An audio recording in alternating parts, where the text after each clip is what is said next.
नमस्कार साथियों, aspirant IAS पर आपका स्वागत है।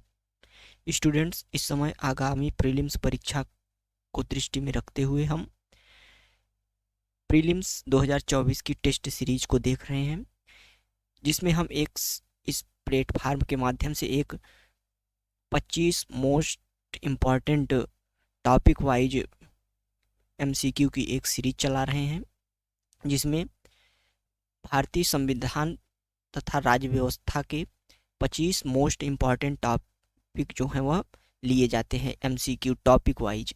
तो उसी क्रम में अभी तक हमने कुल 2 टॉपिक को देख लिया है और आज का जो है हमारा वीडियो होगा वह उसी सीरीज को आगे बढ़ाते हुए तीसरा वीडियो होगा, जिसमें हम भारतीय संविधान और राज्य व्यवस्था के टॉपिक वाइज एमसीक्यू देख रहे हैं, जो कि दृष्टि आईएएस संस्थान का है। तो चलिए चलते हैं अपने प्रश्नों की ओर और जो है वह आज अपना जो तीसरा चैप्टर है, और ये हमारा कौन सा चैप्टर है, इस चैप्टर का नाम आपको बता दें ताकि आपको समझने में आसानी हो। तो इस चैप्टर का नाम है भारत संघ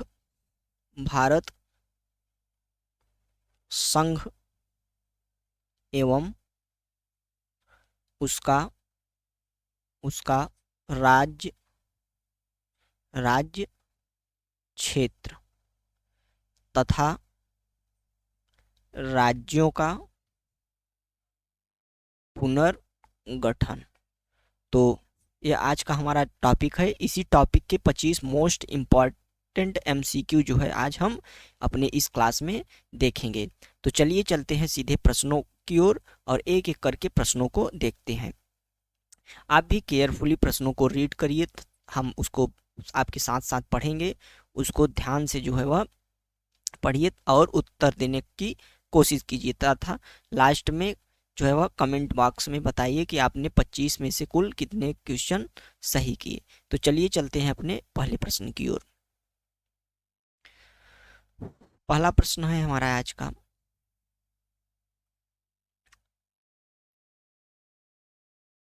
पहला प्रश्न है भारत के राज्य क्षेत्र के बारे में निम्नलिखित में से कौन से कथन सही हैं। भारत के राज्य क्षेत्र के बारे में कौन से कथन सही हैं। तो सबसे पहले इसके लिए हमें राज्य क्षेत्र समझना होगा। तो राज्य क्षेत्र क्या होता है, जैसे कि एक होता है भारत संघ और दूसरा क्या होता है राज्य क्षेत्र। तो यूनियन ऑफ इंडिया और दूसरा इट्स टेरिटरी, यानी कि इंडिया की जो भारत की टेरिटरी है उसी को क्या बोला जाता है, राज्य क्षेत्र। तो जो यूनियन होता है और जो टेरिटरी होता है, इसमें एक छोटा सा अंतर होता है। कभी कभी यह भी प्रीलिम्स एमसीक्यू के रूप में पूछ लिया जाता है कि भारतीय संघ और भारतीय राज्य क्षेत्र में क्या अंतर होता है। तो भारतीय संघ जो होता है बेसिकली वह जो हमारे 28 राज्य हैं उनसे मिलकर बनता है। भारतीय संघ किससे मिलकर बनता है, 28 राज्य से। जबकि भारत का जो राज्य क्षेत्र होता है वह एक ब्रॉडर कॉन्सेप्ट है। भारत के संघ से ज़्यादा ब्रॉडर कॉन्सेप्ट है भारत का राज्य क्षेत्र। तो जो राज्य क्षेत्र होता है उसमें 28 जो हमारे स्टेट है उनके अलावा जो हमारी यूनियन टेरिटरी है, 8 जो यूनियन टेरिटरी है उनको भी सम्मिलित किया जाता है। तो भारत के राज्य क्षेत्र से आशय क्या होगा, 28 राज्य तथा 8 यूनियन टेरिटरी। तो उस सबको जो है वह सम्मिलित रूप से भारत का राज्य क्षेत्र बोला जाता है। तो इस शब्द को हमने समझा। अब अपने स्टेटमेंट को पढ़ते हैं और उत्तर देने की कोशिश करते हैं। तो पहला स्टेटमेंट है, इसमें राज्यों के भूभाग जो है वह समाविष्ट होते हैं। जो अभी हमने आपको समझाया उसके आधार पर भी जो है आप इस उत्तर को देने की कोशिश कर सकते हैं। तो पहला स्टेटमेंट क्या है कि इसमें राज्यों के भूभाग समाविष्ट होते हैं। दूसरा है, प्रथम अनुसूची में निर्दिष्ट संघ राज्य क्षेत्र इसमें समाविष्ट है। प्रथम अनुसूची में जो संघ राज्य क्षेत्र दिया है वह उसका जो समस्त क्षेत्र है वह इसमें समाविष्ट है। किसमें, भारत के राज्य क्षेत्र में। थर्ड स्टेटमेंट है, इसमें अन्य उपार्जित भूभाग सम्मिलित किए जा सकते हैं। उपार्जित भूभाग से हमारा तात्पर्य है कि जो किसी देश से अर्जित किए जाएं। जैसे सिक्किम हो गया, सिक्किम पहले जो है वह भारत का हिस्सा नहीं था, वह एक अलग सेपरेट स्टेट था।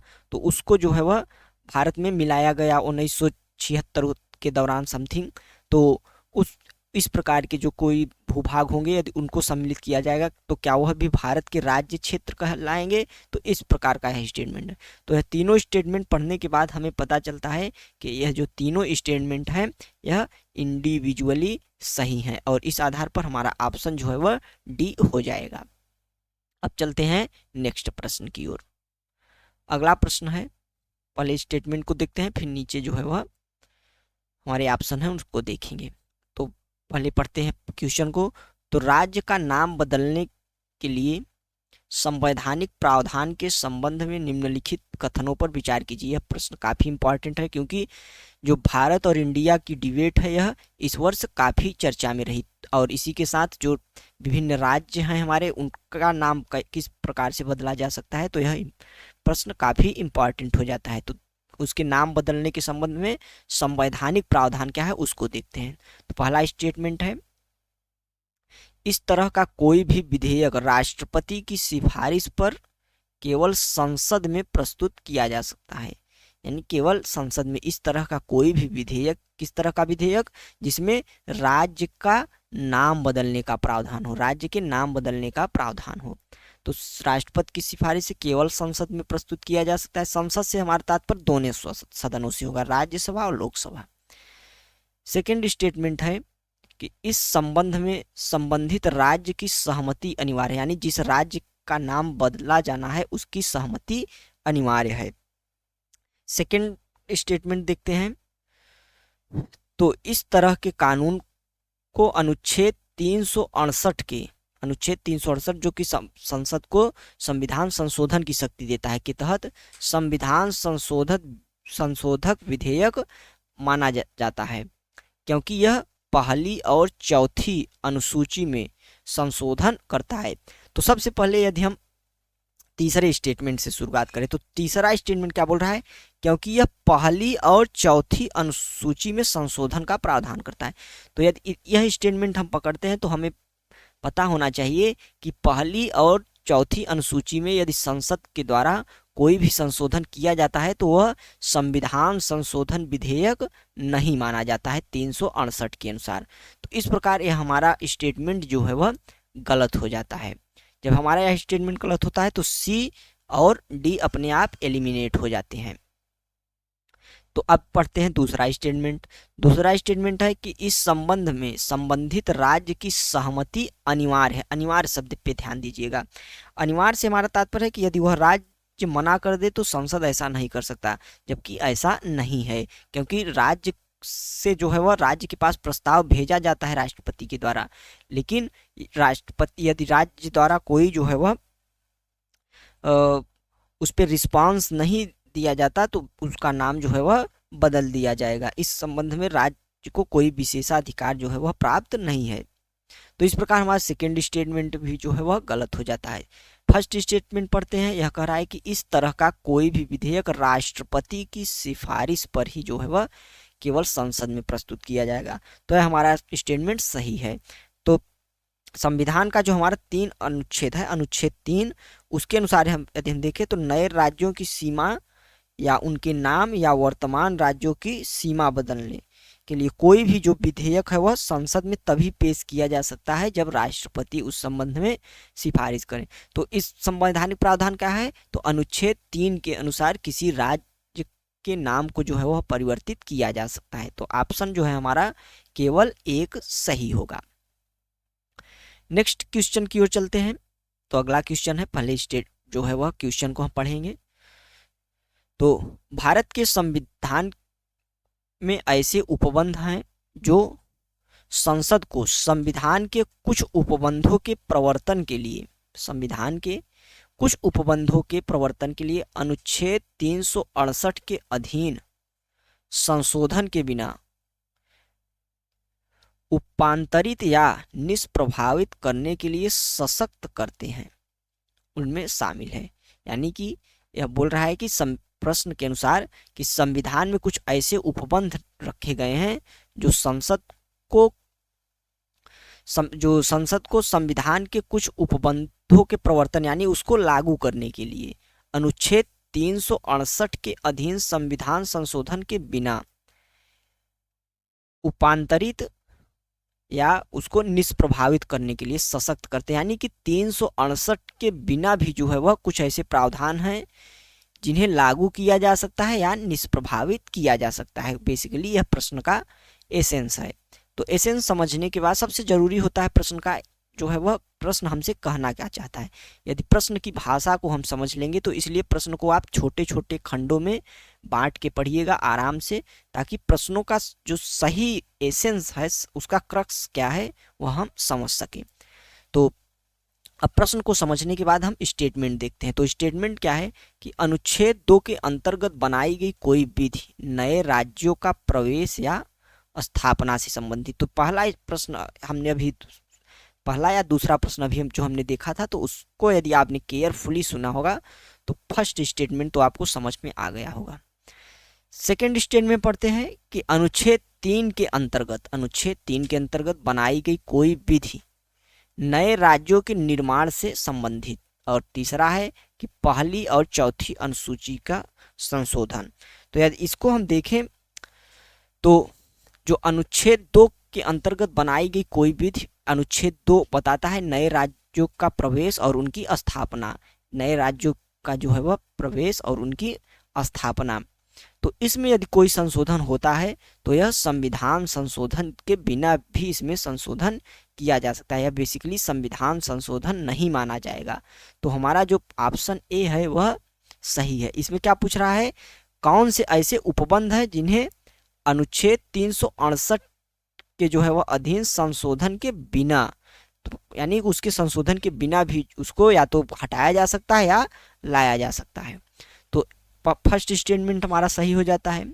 दूसरा स्टेटमेंट अनुच्छेद 3 के अंतर्गत बनाई गई कोई भी जिसमें नए राज्यों के निर्माण से संबंधित, यानी निर्माण से तात्पर्य क्या होगा हमारा, उनके नाम में परिवर्तन, उनकी सीमाओं में परिवर्तन, इस प्रकार का। तो यह भी हमारा स्टेटमेंट सही है। और तीसरा स्टेटमेंट भी हमारा सही है, क्योंकि हमें पता होना चाहिए कि पहली और चौथी अनुसूची में किया गया कोई भी संशोधन 368 के तहत संविधान संशोधन नहीं माना जाता है। तो हमारा ऑप्शन जो है वह सी 1, 2 और 3 तीनों सही होंगे। नेक्स्ट प्रश्न की ओर चलते हैं अभी स्टूडेंट। अगला प्रश्न है हमारा, राज्य पुनर्गठन आयोग के संबंध में निम्नलिखित में से कौन से कथन असत्य है। असत्य पे ध्यान दीजिएगा, कौन से कथन असत्य हैं। अब पढ़ते हैं अपने स्टेटमेंट को। तो राज्य पुनर्गठन आयोग के संबंध में तो हमारा स्टेटमेंट है, पहला स्टेटमेंट पढ़ते हैं कि केंद्र सरकार ने 1953 में राज्य पुनर्गठन आयोग का गठन किया था। दूसरा स्टेटमेंट है, राज्य पुनर्गठन आयोग ने अपनी रिपोर्ट में अस्वीकार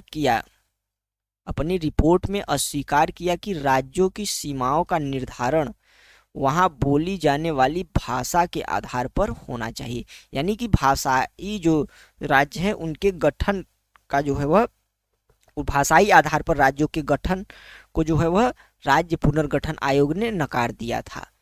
तो इस स्टेटमेंट को ध्यान दीजिएगा। तीसरा स्टेटमेंट, सी स्टेटमेंट हम पढ़ते हैं। तो यह कह रहा है कि इस आयोग की रिपोर्ट के आधार पर 1956 में राज्य पुनर्गठन अधिनियम पारित किया गया। और लास्ट स्टेटमेंट है कि राज्य पुनर्गठन अधिनियम के आधार पर 14 राज्यों और 6 संघ राज्य क्षेत्र बनाए गए। तो यदि इन स्टेटमेंट को हम पढ़ते हैं तो काफ़ी सिंपल सा क्वेश्चन देखने में लग रहा है, परंतु यह हमारे एग्जाम की दृष्टि से काफ़ी महत्वपूर्ण है। तो यदि पहला स्टेटमेंट देखें तो वह सही हो जाता है, क्योंकि 1953 में ही फजल अली के नेतृत्व में अध्यक्षता में राज्य पुनर्गठन का आयोग किया गया था। और जो भी हमारा स्टेटमेंट है यह बोल रहा है कि भाषाई आधार पर जो है वह राज्यों का गठन अस्वीकार कर दिया गया था इस आयोग के द्वारा। तो यह हमारा स्टेटमेंट गलत है, क्योंकि इसने जो है वह भाषाई आधारों पर राज्य के गठन को स्वीकृति प्रदान की थी, परंतु उसमें कुछ शर्तें लगाई थी कि जैसे कि यदि कोई स्टेट हो गया उसमें 30% से ज़्यादा कोई अन्य भाषा बोली जाती है तो उसे जो है वह एक सिंगल लैंग्वेज स्टेट का दर्जा नहीं दिया जा सकता है। तो इस आधार पर जो है वह हमारा ऑप्शन जो है बी गलत होता है, तो इसमें पूछा ही गलत गया है कि असत्य क्या है। तो हमारा जो ऑप्शन होगा सही इस प्रश्न का होगा ऑप्शन बी। अब चलते हैं नेक्स्ट प्रश्न की ओर।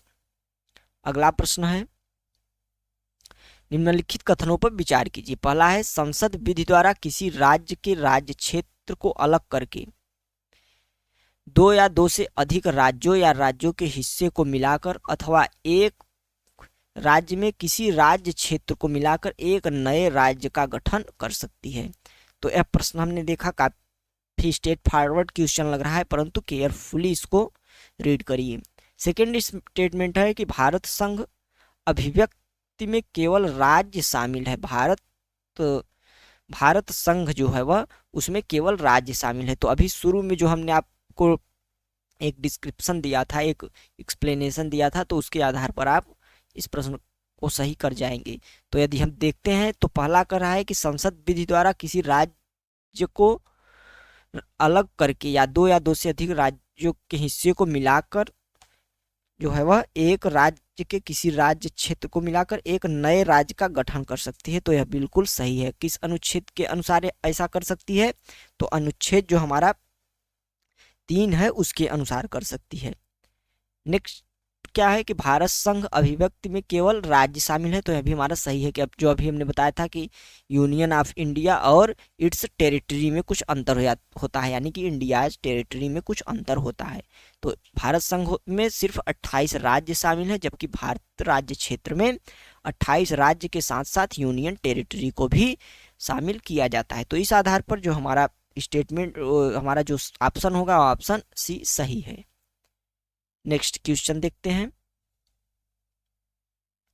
अगला क्वेश्चन है हमारा, निम्नलिखित कथनों पर विचार कीजिए।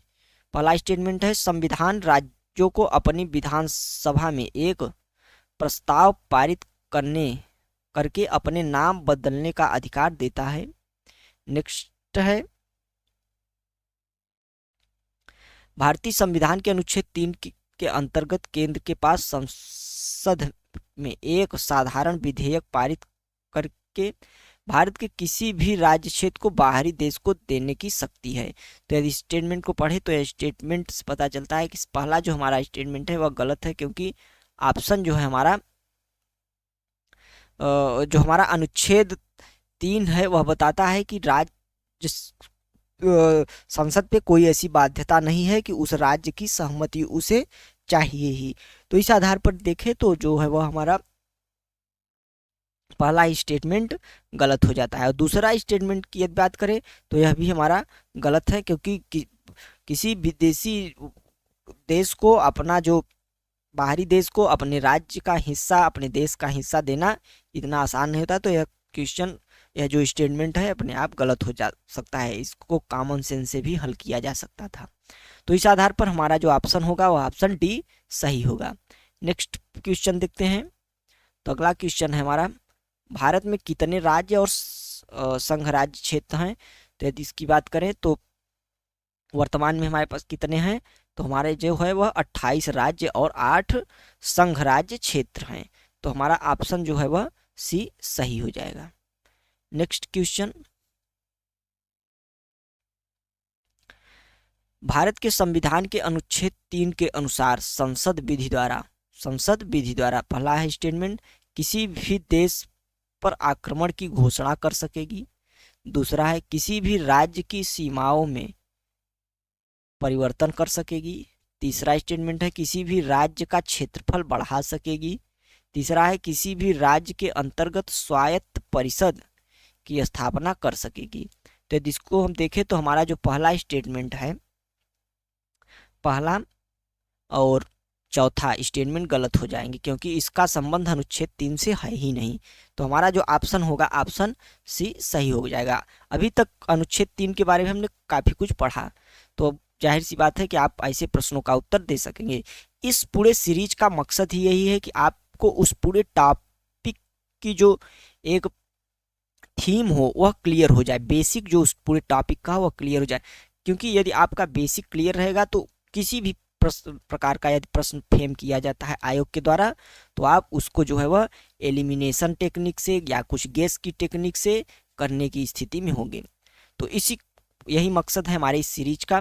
यदि ये जो हमारे द्वारा प्रश्न चुने गए हैं यदि पसंद आ रहे हैं तो जो है वो वीडियो को लाइक भी करते चलिए। यदि आप नए हो तो चैनल को भी सब्सक्राइब कर लें। चलते हैं अगले प्रश्न की ओर। तो अगला प्रश्न है हमारा, भारत के जो है वह राज्य पुनर्गठन के संदर्भ में निम्नलिखित कथनों पर विचार कीजिए। तो पहला स्टेटमेंट है कि फजल अली आयोग की सिफारिश पर आंध्र प्रदेश भाषाई आधार पर गठित होने वाला पहला राज्य बना। दूसरा है धर समिति भाषाई आधार पर मतलब कि राज्य पुनर्गठन के संबंध में इस समिति का गठन किया गया था कि राज्यों को भाषाई आधार पर गठन किया जाए या नहीं, इस पर इसको सिफारिश देनी थी। तो यह बोल रहा है कि धर समिति ने एक भाषा एक राज्य की सिफारिश की। नेक्स्ट है जेवीपी समिति। जेवीपी एक समिति थी जिसमें जवाहरलाल नेहरू, वल्लभ भाई पटेल और पट्टाभी सीतारमैया थे। तो उन्हीं के नाम के आधार पर जो है वह जेवीपी इसको रखा गया था। तो जेवीपी ने पूर्णतः भाषा के आधार पर नए राज्य बनाने के विचार को जो है वह खारिज कर दिया था, यानी उसको अस्वीकार कर दिया था। तो यदि इन स्टेटमेंटों को देखें तो पहला जो स्टेटमेंट है, फजल अली आयोग के आधार पर आंध्र प्रदेश को पहले भाषाई आधार पर राज्य का जो है वह गठन किया गया। तो यह ऑप्शन हमारा गलत है, क्योंकि आंध्र प्रदेश को पहला जो है वह भाषाई आधार पर गठित होने वाला राज्य आंध्र प्रदेश बना, लेकिन यह फजल अली आयोग की सिफारिश पर नहीं किया गया था, क्योंकि फजल अली आयोग जो था उसकी सिफारिशें ही 1956 में आई। तो और इसका जब गठन हुआ था आंध्र प्रदेश का, तो इसका गठन जो है वह 1953 में ही हो गया था। इसके गठन के बाद जो है वह फजल अली आयोग को गठित किया गया था। तो ऑप्शन गलत है। दूसरा ऑप्शन भी हमारा गलत है, क्योंकि धर आयोग ने एक राज्य एक भाषा को जो है वह खारिज कर दिया था। थर्ड स्टेटमेंट हमारा जो है वह सही है, क्योंकि इसने भी भाषाई आधार पर राज्यों के गठन की मांग को खारिज कर दिया था। तो ऑप्शन हमारा जो है वह केवल 3 होगा। तो ऑप्शन बी सही होगा। नेक्स्ट क्वेश्चन की ओर चलते हैं। अगला क्वेश्चन है, अनुच्छेद 3 के अंतर्गत राज्यों की सीमाओं या नाम आदि में परिवर्तन करने के संदर्भ में कौन से कथन सत्य हैं। तो स्टेटमेंट को अपने पढ़ते हैं, फिर उसके बाद ऑप्शन नीचे हम देख लेंगे। पहला स्टेटमेंट है, संबंधित विधेयक संसद में तभी पेश किया जा सकता है जब राष्ट्रपति उसके लिए सिफारिश करे। नेक्स्ट है, विधेयक द्वारा यदि किसी राज्य क्षेत्र या नाम या सीमा में परिवर्तन होने वाला है तो राष्ट्रपति को वह विधेयक उस राज्य के विधानमंडल को विचार हेतु भेजना होगा। नेक्स्ट है, यदि राज्य का विधानमंडल निर्धारित समय सीमा के भीतर अपने विचार या राय के साथ विधेयक वापस नहीं भेजता तो राष्ट्रपति विधेयक को संसद में प्रस्तुत कर सकता है। नेक्स्ट है, यह राज्य का विधानमंडल यदि राज्य का विधानमंडल अपने विचार राष्ट्रपति को भेज देता है तो संसद भी उन विचारों को मानने के लिए बाध्य नहीं है। यह बेसिकली आर्टिकल जो है हमारा 3 उसके संबंध में प्रश्न है। तो यदि हम इन प्रश्नों को केयरफुली पढ़े तो आर्टिकल 3 अभी तक हमने काफ़ी अच्छे से पढ़ लिया है। तो यह हमारे चारों स्टेटमेंट जो है वह सही हो जाते हैं, और चारों स्टेटमेंट सही होने के साथ ही हमारा ऑप्शन डी सही होता है। नेक्स्ट प्रश्न, अगला प्रश्न है कि निम्नलिखित कथनों पर विचार कीजिए। तो पहला स्टेटमेंट, भारत की स्वतंत्रता के पश्चात लक्षद्वीप को आरंभ में मद्रास राज्य का हिस्सा माना गया था। लक्षद्वीप को आरंभ में मद्रास राज्य का हिस्सा माना गया था। नेक्स्ट है कि 1956 के राज्य पुनर्गठन अधिनियम द्वारा अंडमान निकोबार द्वीप समूह व लक्षद्वीप दोनों को संघ राज्य क्षेत्र का दर्जा मिला। तो यदि इस प्रश्न की बात करें तो यह दोनों स्टेटमेंट जो है हमारे वह सही हैं। तो इस आधार पर हमारा ऑप्शन सी सही हो जाता है। नेक्स्ट क्वेश्चन, भारत के राज्य पुनर्गठन के संबंध में निम्नलिखित कथनों में कौन सा सही है। पहला है, धर आयोग ने 16 राज्यों और 3 संघ राज्यों के निर्माण की संस्तुति की थी। दूसरा है राज्य पुनर्गठन अधिनियम 1956 तथा जो 7वां संविधान संशोधन अधिनियम 1956 के तहत 1 नवंबर 1956 को सरकार ने 14 राज्यों और 6 संघ राज्य क्षेत्रों का गठन किया। नेक्स्ट है फजल अली आयोग ने राज्यों के पुनर्गठन हेतु भाषाई कारक को पूर्णतः नकारते हुए प्रशासनिक सुविधा के आधार पर बनाने की संस्तुति की थी। तो इस प्रश्न को यदि हम देखें तो हमारा पहला स्टेटमेंट गलत हो जाता है, क्योंकि यह जो है वह इस प्रकार की जो सिफारिश थी 16 राज्य और 3 संघ राज्य क्षेत्र की, यह धर आयोग की न होकर फजल अली आयोग की थी। और जो हमारा दूसरा स्टेटमेंट है यह सही है, क्योंकि फजल अली आयोग की सिफारिश के आधार पर ही 1956 में राज्य पुनर्गठन अधिनियम जो है वह बनाया गया और उस आधार पर 14 राज्यों और 6 संघ राज्य क्षेत्रों का जो है वह गठन किया गया। नेक्स्ट स्टेटमेंट भी हमारा गलत है, क्योंकि फजल अली आयोग ने पूर्णतः भाषाई आधार पर राज्यों के गठन को नकारा नहीं था। तो इस आधार पर हमारा जो ऑप्शन होगा वह सी सही होगा, केवल 2। नेक्स्ट प्रश्न देखते हैं। अगला प्रश्न है भारत के संघ क्षेत्र में निम्नलिखित में से कौन से शामिल है। तो संघ क्षेत्र में क्या क्या आता है, तो संघ क्षेत्र में सभी राज्य आते हैं, स्टेटमेंट बोल रहा है। दूसरा स्टेटमेंट कह रहा है क्या जो है वह संघ शासित क्षेत्र आते हैं। दूसरा भविष्य में अधिग्रहित किए जा सकने वाले क्षेत्र भी आते हैं। तो यदि इसको हम देखें तो हमने भारत का संघ और भारत के राज्य क्षेत्र को आपको अच्छे से समझाया है, तो आप इस प्रश्न का उत्तर कर सकते हैं। तो इसमें जो है वह केवल सभी जो है वह राज्य आते हैं, न कि केंद्र शासित प्रदेश और भविष्य में अधिग्रहित किए जा सकने वाले क्षेत्र। तो हमारा ऑप्शन जो है वह ए सही हो जाएगा। नेक्स्ट है पोट्टी श्री रामालू के संबंध में निम्नलिखित कथनों पर विचार कीजिए। यह एक गांधीवादी कार्यकर्ता थे तथा नमक सत्याग्रह में भाग लेने के लिए इन्होंने सरकारी नौकरी से त्यागपत्र दे दिया था। पोट्टी श्री रामालू। नेक्स्ट है ये मद्रास प्रांत के मंदिर में दलितों के प्रवेश हेतु मांग करते हुए उपवास पर बैठे थे। तीसरा स्टेटमेंट है ये आंध्र प्रदेश नाम से अलग राज्य गठन की मांग को लेकर अनशन पर बैठे और परिणाम स्वरूप इनकी मृत्यु हो गई। तो यह जो तीनों स्टेटमेंट यदि हम पढ़ते हैं तो यह तीनों स्टेटमेंट सही है। तो इस आधार पर जो है वह हमारा ऑप्शन डी सही हो जाता है। नेक्स्ट प्रश्न निम्नलिखित कथनों में से कौन सा कथन असत्य है। तो असत्य कथन को पहचाना है। तो पहला है कि 1960 में बंबई से अलग कर महाराष्ट्र और गुजरात बनाए गए। 1960 में बंबई से अलग कर महाराष्ट्र और गुजरात बनाए गए। दूसरा है कि मणिपुर से अलग करके 1972 में मेघालय राज्य बनाया गया। नेक्स्ट है नागालैंड राज्य का गठन 1963 में हुआ था। और लास्ट स्टेटमेंट है कि मिजोरम और अरुणाचल प्रदेश 1987 में वजूद में आए। तो यदि इस स्टेटमेंट को इनको पढ़ते हैं तो हमें पता चलता है कि पहला जो हमारा स्टेटमेंट है यह बोल रहा है कौन सा स्टेटमेंट असत्य है।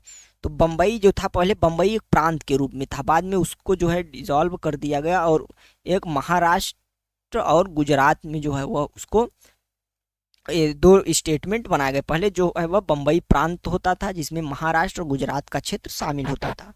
तो यह हमारा स्टेटमेंट सही है। और इसमें पूछा है कि गलत क्या है, तो यह दूसरा स्टेटमेंट देखते हैं।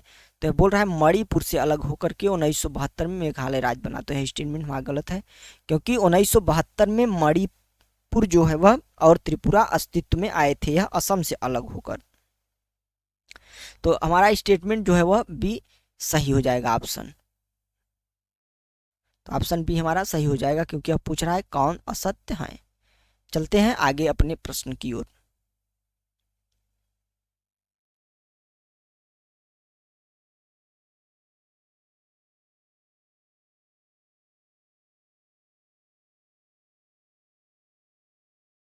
नेक्स्ट प्रश्न है,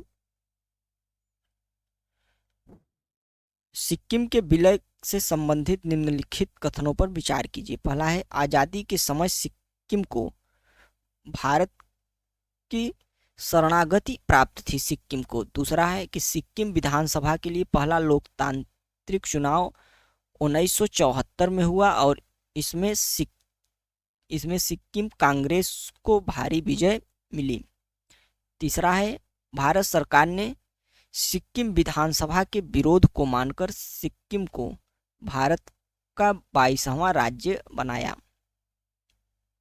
सॉरी, यहाँ पे विरोध अनुरोध, सिक्किम विधानसभा के अनुरोध को मानकर। लास्ट स्टेटमेंट है कि भारत संघ में सिक्किम के विलय को स्थानीय जनता का समर्थन हासिल नहीं था। तो सिक्किम विलय के घटनाक्रम को हम समझें तो यह हमारे लिए काफी महत्वपूर्ण भी होगा। तो इसमें चौथा स्टेटमेंट जो है हमारा गलत है, क्योंकि उस वहाँ पे जो है वह प्लेबिसाइड कराया गया था, यानी कि जनमत संग्रह कराया गया था, जिसमें जो है वह पूर्ण समर्थन मिला था भारत को कि सिक्किम जो है वह भारत में जाना चाहिए। तो चौथा स्टेटमेंट गलत हो जाता है। बाकी बचे हुए तीनों स्टेटमेंट जो है हमारे सही है और इस आधार पर हमारा ऑप्शन जो है वह भी सही हो जाता है। नेक्स्ट प्रश्न पढ़ते हैं कि कश्मीर से संबंधित निम्नलिखित कथनों में जो है वह कौन सा कथन असत्य है। तो पहला कथन है स्टेटमेंट कि कश्मीर के हिंदू शासक हरि सिंह अपने स्वतंत्र राज्य के रूप में रखना चाहते थे, अपने को जो है वह स्वतंत्र राज्य के रूप में रखना चाहते थे। नेक्स्ट है, पाकिस्तानी नेता सोचते थे कि कश्मीर पाकिस्तान से संबंध है, क्योंकि राज्य की ज़्यादातर आबादी जो है वह क्या है थी, मुस्लिम थी। नेक्स्ट, शेख अब्दुल्लाह चाहते थे कि महाराजा पद छोड़ दें और कश्मीर पाकिस्तान में शामिल हो जाए। नेक्स्ट है कि अक्टूबर 1947 में पाकिस्तान ने कबायली घुसपैठ को अपनी तरफ से कश्मीर पर कब्जा करने के लिए भेजा। तो यदि स्टेटमेंट को पढ़े तो हमारा स्टेटमेंट तो जो है वह सी वही गलत है, और इसमें पूछा है कि असत्य कौन है, तो हमारा ऑप्शन सी हो जाए, क्योंकि शेख अब्दुल्ला जो थे वह भारत के पक्ष में थे। अगले प्रश्न की ओर चलते हैं। अगला प्रश्न है, निम्नलिखित कथनों में से कौन से धर आयोग का अधिदेश था। तो राज्यों के पुनर्गठन का अध्ययन करना, यह संस्तुति देना कि राज्यों का गठन भाषाई आधार पर किया जा सकता है। दूसरा, केंद्र राज्य संबंध। और चौथा है, यह परीक्षण करना कि मद्रास को आंध्र प्रदेश में अंतरित किया जा सकता है। तो यदि इस प्रश्न को हम देखें तो हमारा जो सही ऑप्शन होगा वो होगा ऑप्शन बी, कि इसे भाषाई आधार पर जो है वह पुनर्गठन पर गठित किया गया था, कि क्या भाषाई आधार पर राज्यों का पुनर्गठन हो सकता है। तो ऑप्शन बी हमारा सही है। नेक्स्ट प्रश्न, अगला प्रश्न है हमारा, सिक्किम राज्य से संबंधित निम्नलिखित कथनों पर विचार कीजिए। पहला है, भारत संघ में विलय से पूर्व यहाँ के रक्षा और विदेश मामलों का जिम्मा भारत सरकार का था, जबकि यहाँ के आंतरिक प्रशासन की बागडोर यहाँ के राजा चोग्याल के हाथ में थी। नेक्स्ट है, सिक्किम का भारत में विलय जनमत संग्रह के माध्यम से हुआ था। और तीसरा स्टेटमेंट है कि सिक्किम भारत का 23वां राज्य बना था। तो यदि इसकी हम बात करें तो हमारा जो दोनों फर्स्ट और सेकंड स्टेटमेंट है यह सही है, जबकि तीसरा स्टेटमेंट गलत है, क्योंकि सिक्किम जो है वह भारत का 23वां राज्य नहीं बना था। यह कौन सा बना था, 22वां राज्य। तो हमारा ऑप्शन जो है वह 1 और 2 सही हो जाएगा। नेक्स्ट क्वेश्चन देखते हैं। अगला प्रश्न है, निम्नलिखित कथनों पर विचार कीजिए। पहला स्टेटमेंट है, नागालैंड को जो है 1963 में राज्य बनाया गया। दूसरा स्टेटमेंट है मणिपुर, त्रिपुरा और मेघालय 1972 में राज्य बने। तीसरा है जबकि मिजोरम और अरुणाचल प्रदेश को 1986 में राज्य का दर्जा मिला। यदि इस प्रश्न की बात करें तो इसमें जो है वह पहला स्टेटमेंट जो हमारा है वह सही होता है, दूसरा स्टेटमेंट भी हमारा सही है, जबकि तीसरा स्टेटमेंट गलत है, क्योंकि 1986 नहीं 1987 में जो है इन्हें राज्य का दर्जा मिला था। तो ऑप्शन 1 और 2 हमारा सही है। नेक्स्ट क्वेश्चन, हमारा अगला क्वेश्चन है कि निम्नलिखित राज्यों को उनके गठन के वर्ष के आधार पर आरोही क्रम में लगाइए। आरोही क्रम में लगाइए, यानी कि किसका जो कौन सा राज्य पहले गठित हुआ, कौन सा बाद में, तो इस क्रम में लगाना है। तो इसको हम देखें तो जो हमारा नागालैंड की यदि बात करें तो नागालैंड कब गठित हुआ था? 1963 में। 1963 में नागालैंड का गठन हुआ था। इसके बाद हम देखें यदि तो हिमाचल प्रदेश का गठन जो है वह 1971 में हो गया था। इसके बाद यदि मिजोरम को हम देखें तो मिजोरम जो है वह 1987 में उसका गठन हुआ था। इसके बाद उत्तराखंड को यदि हम देखें तो उत्तराखंड का गठन 9 जो है वह नवंबर 2000 को हुआ था, और झारखंड का गठन 15 नवंबर 2000 को हुआ था। तो देखें तो सबसे पहले जो है हमारा नागालैंड आएगा, यानी 1, फिर उसके बाद आएगा 3, 1 3, तो 1 3 किस में है? सी में और बी में है, तो 1 3, और उसके बाद फिर मिजोरम, फिर 2, यानी कि ये आएगा। फिर उसके बाद देखें तो उत्तराखंड 4, फिर 5, तो हमारा ऑप्शन जो है वह बी सही हो जाएगा। आज के अपने लास्ट क्वेश्चन की ओर चलते हैं हम। तो हमारा आज का लास्ट क्वेश्चन है 25वां। देशी रियासतों के एकीकरण में सरदार पटेल के अलावा निम्न में से किन 2 व्यक्तियों ने महत्वपूर्ण जो है वह प्रमुख भूमिका निभाई थी? तो यदि इसकी बात करें हम तो इसमें जो है वह हमारे वीपी मेनन और लॉर्ड जो माउंटबेटन थे उस समय के वायसराय। तो हमारा ऑप्शन बी सही हो जाएगा। वीपी जो मेनन थे वह सरदार जो वल्लभ भाई पटेल थे उनके सहयोगी थे, और लॉर्ड माउंटबेटन जो थे वह भारत के वायसराय ही थे उस समय में। तो इन दोनों ने भी जो है वह सरदार पटेल जी के साथ जो है वह राज्यों के पुनर्गठन में जो देशी रियासतें थे उनके एकीकरण में महत्वपूर्ण भूमिका निभाई थी। तो आज की यह जो हमारी 25 क्वेश्चन की सीरीज थी, यह आज जो है वह इसी प्रश्न के साथ समाप्त होती है। आशा करता हूं कि ये सभी जो प्रश्न हमने बताया आपको काफ़ी पसंद आए होंगे। ज़्यादा से ज़्यादा प्रश्नों को आपने जो है वह हल भी कर लिया होगा। और यदि यह सीरीज पसंद आ रही हो तो इसको लाइक करें, और चैनल पर यदि आप नए हो तो चैनल को सब्सक्राइब भी करें। मिलते हैं नेक्स्ट टॉपिक के साथ, तब तक के लिए नमस्कार, जय हिंद।